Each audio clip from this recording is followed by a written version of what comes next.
عزیزان محترم، آج اس ماہ مقدس کی 5 تاریخ ہے، 5 رمضان المبارک ہے۔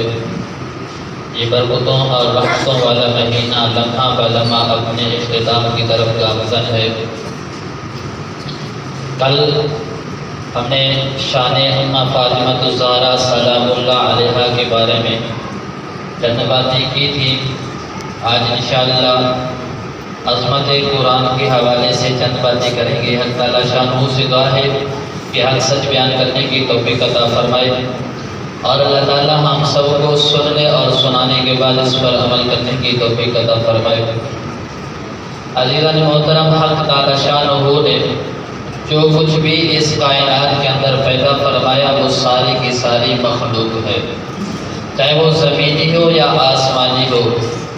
زمین کے اندر جو کچھ بھی ہے، چرند پرند، کیڑے مکوڑے، جنگل، پہاڑ، انسان، جن، سب کچھ یہ ساری کی ساری مخلوق ہے، اور بنانے والا خالق حقیقی وہ اللہ رب العزت ہے۔ آسمان کے اندر فرشتے ہیں، جنت ہے، لوح و قلم ہے، عرش و کرسی ہے، یہ ساری کی ساری مخلوق ہے اس خالق کی بنائی ہوئی۔ لیکن قرآن کریم کو اللہ تعالیٰ نے وہ خصوصیت بخشی ہے کہ یہ ہے تو اللہ تعالیٰ کی پیدا کی ہوئی۔ قرآن کریم کو پیدا تو اللہ تعالیٰ نے کیا، لیکن یہ رب تعالیٰ کی مخلوق نہیں ہے، رب تعالیٰ سے یہ الگ ہی نہیں ہے۔ جس طرح جو کلام ہوتا ہے یہ متکلم کی صفت ہوا کرتا ہے، تو قرآن کریم جو ہے یہ اللہ تعالیٰ کی کلام ہے، اور اس کے متکلم خود اللہ رب العزت کی ذات ہے۔ اور جو کلام ہوتا ہے وہ متکلم کی صفات، امتیازات اور خصوصیات کا مظہر تام ہوا کرتا ہے۔ گویا کہ جو قرآن کریم ہے یہ رب تعالیٰ کی جملہ خصوصیات، امتیازات اور صفات کا مظہر تام ہے۔ اس سے بڑی اور قرآن کی عظمت، سب سے بڑی عظمت تو یہ ہے کہ یہ رب تعالیٰ کا کلام ہے۔ اس کو کلام اللہ کہتے ہیں، یہ اللہ تعالیٰ کا کلام ہے، یہ سب سے بڑی اس کی عظمت ہے۔ اور اس سے بڑھ کر ایک اور عظمت جو اللہ رب العزت نے آج سے 1450 سال پہلے منکرین قرآن کو ایک چیلنج دیا تھا، قُلْ إِنِ اجْتَمَعَتِ الْإِنسُ وَالْجِنُّ عَلَىٰ أَن يَأْتُوا بِمِثْلِ هَٰذَا الْقُرْآنِ، کہ اگر تم قرآن کو رب تعالیٰ کا کلام نہیں مانتے ہو، اس کو کلام اللہ نہیں مانتے ہو، تم سارے جن و انس مل جاؤ اور مل کر اس قرآن کی مثل لے آؤ۔ اگر قرآن نہیں ہے، یہ اللہ کا کلام نہیں ہے، کسی بندے کا کلام ہے، تو تم بھی اس کی مثل ایک کلام لے آؤ، جس کی تم مدد حاصل کرنا چاہتے ہو حاصل کر لو، اور اس کی کوئی مثل لے آؤ۔ اگر پورے قرآن کی مثل نہیں لا سکتے، فاتو بعشر سور مثلی، قرآن کی کسی بھی 10 سورتوں کی کوئی مثل لے آؤ۔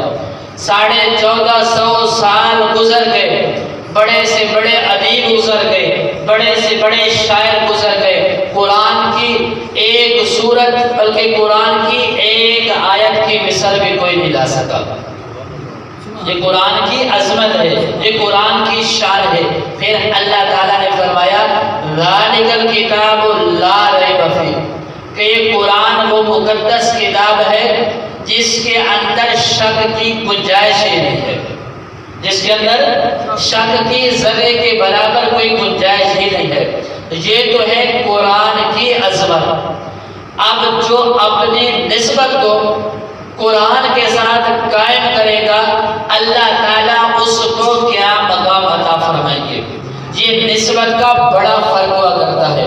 میں ایک چھوٹی سی مثال دے دیتا ہوں۔ یہ کپڑے میں نے پہنے ہوئے ہیں، آج تو میں نے اس کو استری کیا، پہنا ہے، کل یہ پرانے ہو جائیں گے، پھٹ جائیں گے، ہم ان کو پہن دیں گے، کہیں روڑی میں پڑے ہوں گے، گلی میں پڑے ہوں گے، ہر گزرنے والا پاؤں کی ٹھوکر باہر کے سائڈ میں کر دے گا کہ ایک پرانا اور گسیدہ کپڑا پڑا ہوا ہوگا نا، ایسے ہے یہ بھی کپڑا۔ اور ایک کپڑا اور ہے، اگر وہ کہیں گلی محلے میں پڑا ہوگا، مسلمانوں کا ایک معصوم بچہ بھی گزرے گا نا تو اس کو کو اٹھا لے گا، ہے وہ بھی کپڑا، لیکن فرق یہ ہے کہ اس کپڑے کی نسبت قرآن کے ساتھ ہو گئی ہے، اس کو قرآن کا غلاف کہتے ہیں، ہے وہ بھی کپڑا، بنا ہوا وہ بھی کپڑے کا ہے، شاید یہ کپڑا قیمت میں اس سے قیمتی ہو، قیمت کے لحاظ سے شاید یہ اس سے قیمتی ہو، لیکن اس کی نسبت اعلیٰ کے ساتھ ہو گئی ہے، قرآن کے ساتھ ہو گئی ہے، تو مسلمانوں کا بچہ اس کو اٹھا کے سینے کے ساتھ لگاتا ہے، اس کی نسبت قرآن کے ساتھ ہو گئی ہے۔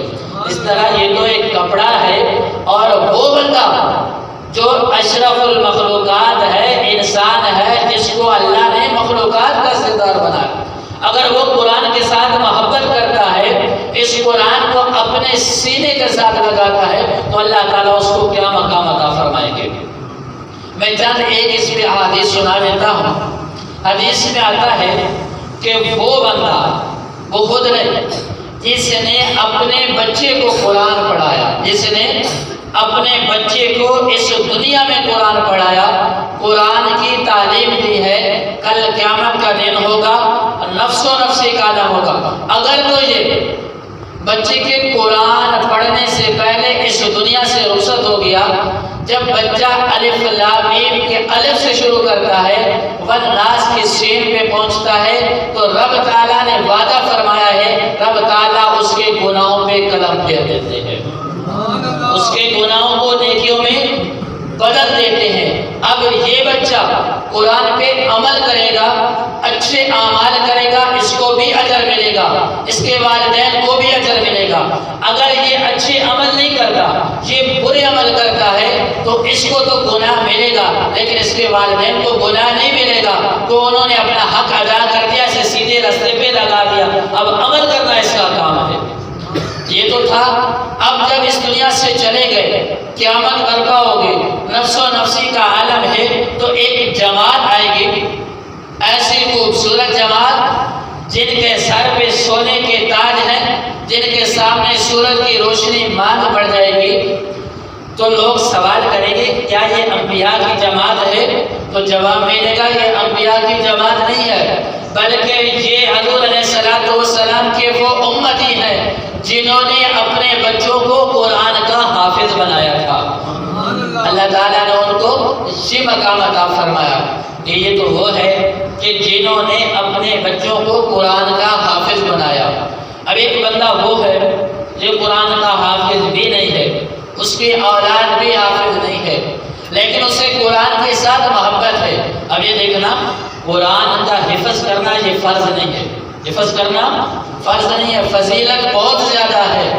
جو پڑھ لے، اب حدیث میں آتا ہے نا کہ جنت کی 6666 سیڑھیاں ہیں، قرآن پاک کی 6666 آیتیں ہیں۔ اب قیامت والے دن حکم ہوگا آپ سے قرآن کو کہ قرآن پڑھتے جاؤ اور جنت کی سیڑھیاں چڑھتے جاؤ، جہاں پر ناس ہوگا وہاں تیرا مقام ہوگا۔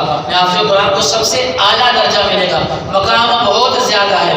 لیکن اگر حفظ نہیں کیا، حفظ نہ کرنے پہ اس کو گناہ نہیں ملے گا، لیکن قرآن کو پڑھنا لازم ہے، اس کو سمجھنا لازم ہے۔ ایک وہ بندہ جو حافظ تو نہیں ہے، لیکن اس نے قرآن کے ساتھ محبت کی ہے، قرآن کو سینے کے ساتھ لگاتا ہے، قرآن کو پڑھتا ہے، اس کا ترجمہ بھی پڑھتا ہے، اس پہ عمل بھی کرتا ہے۔ کل قیامت کا دن جب آئے گا نا، تو یہ قرآن اللہ تعالیٰ سے سفارش کریں گے کہ یا اللہ، یہ جو بندہ ہے نا، اس نے دنیا میں میرے ساتھ محبت کی ہے، مجھے پڑھتا تھا، مجھے چومتا تھا، مجھے سینے کے ساتھ لگاتا تھا، مجھے سمجھنے کی کوشش کرتا تھا۔ اب انسان کا کام ہے نا کوشش کرنا، نتیجہ اللہ تعالیٰ پہ چھوڑ دے، اللہ تعالیٰ سمجھ عطا فرما دے، یہ اللہ تعالیٰ کی نعمت ہے، لیکن بندے کو کوشش تو کرنی چاہیے۔ یا اللہ، یہ مجھے سمجھنے کی کوشش کرتا تھا، عمل کرنے کی کوشش کرتا تھا، میرے ساتھ محبت کرتا تھا، چومتا تھا، سینے کے ساتھ لگاتا تھا، یا اللہ دنیا میں اس نے میرے ساتھ محبت کی ہے، آج میری محبت کا دن ہے، آج میں نے اس کے ساتھ محبت کرنی ہے۔ اللہ تعالیٰ فرمائیں گے قرآن میں کیا چاہتا ہے، یا اللہ میں اسے جنت میں لے کے جانا چاہتا ہوں۔ اللہ تعالیٰ قرآن کی سفارش کو قبول فرمائیں گے اور اسے حکم ہوگا کہ اسے جنت میں لے جائے۔ اب قرآن اپنے ساتھ محبت کرنے والے کو پکڑے گا، جنت کے اندر لے جائے گا، ساری جنت مل کے پھر اللہ کے دربار میں حاضر ہوگا کہ یا اللہ اس نے تو دنیا میں میرے ساتھ محبت کی ہے اور آج جنت کے اندر میرے ساتھ محبت کرنے والے کا کوئی محل بھی نہیں ہے. ہر ایک محل پہ لکھا ہوا ہے نماز پڑھنے والے کا ہے, حج کرنے والے کا ہے, زکوٰۃ دینے والے کا ہے, نماز پڑھنے والے کا ہے, فلاں فلاں فلاں کا, لیکن میرے ساتھ محبت کرنے والے کا جنت کے اندر کوئی محل نہیں ہے. تو اللہ تعالیٰ فرمائیں گے کہ اے قرآن اس نے تیرے ساتھ محبت کی ہے, تیرا جہاں جی چاہتا ہے اپنے ساتھ محبت کرنے والے کو وہاں لے جا. یعنی قرآن کے ساتھ محبت کرنے والے کا اللہ تعالیٰ نے کوئی محل کوئی مقام خاص نہیں کیا ہے. جہاں اس کا جی چاہے گا وہ وہاں پر چلا جائے گا, وہی اس کا محل ہوگا. اب اس سے بڑا اور کوئی مقام ہو سکتا ہے؟ اور یہ پھر مہینہ اس کے اندر تو اللہ تعالیٰ نے رحمتوں کے دروازے کھولے ہوئے ہیں, اور اسی مہینے کے اندر اللہ تعالیٰ نے اس مقدس کلام کو نازل فرمایا ہے. اور آپ جب بندہ قرآن پڑھتا ہے الف لام میم یہ 3 حرف ہے اور ہر ایک حرف پہ 10 نیکیاں ملتی ہیں, یہ تو عام روٹین کے اندر ہے.